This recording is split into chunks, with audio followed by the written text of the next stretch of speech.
عن أبي سعيد رضي الله تعالى عنه قال قال رسول الله صلى الله تعالى عليه وسلم أيما مسلم كسى مسلما ثوبا على عري كساه الله من خضر الجنة رواہ ابو داود۔ نبی کریم صلی اللہ علیہ وسلم نے ارشاد فرمایا،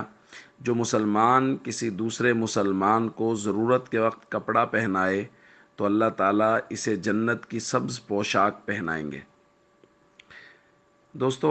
بات چل رہی ہے کہ دکھی انسانیت کی مدد کرنا، پریشان حال لوگوں کی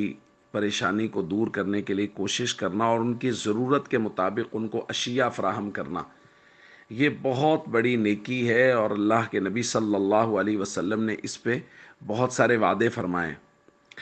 آج کی روایت میں ہم نے جو الفاظ پڑھے کہ نبی کریم صلی اللہ علیہ وسلم نے فرمایا، اگر کسی مسلمان کو کپڑے کی ضرورت ہے اور دوسرا مسلمان اس کو کپڑا دے دیتا ہے، کپڑا پہنا دیتا ہے،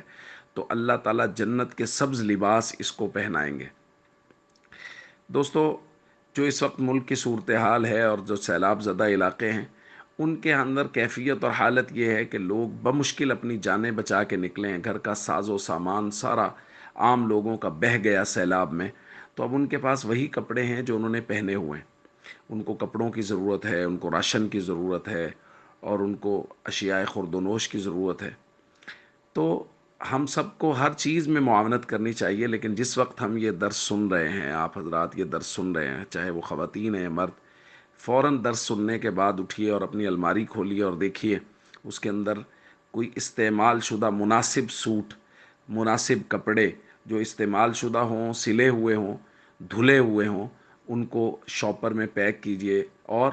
کسی ایسی جگہ پہنچا دیجئے، ایسے لوگوں تک پہنچا دیجئے جو آپ کے یہ کپڑے ضرورت مند لوگوں تک پہنچا دیں، کہ وہ لوگ کم از کم یہ ہے کہ کپڑے بدل سکیں، جو اپنے گھر سے اپنے بچوں کو بمشکل بچا کے لائے، ان کے پاس پہننے کے لیے کپڑے نہیں ہیں، ان کے پاس کھانے کے لیے خوراک نہیں ہے۔ ہر چیز کا انتظام کرنے کی کوشش کرنی چاہیے،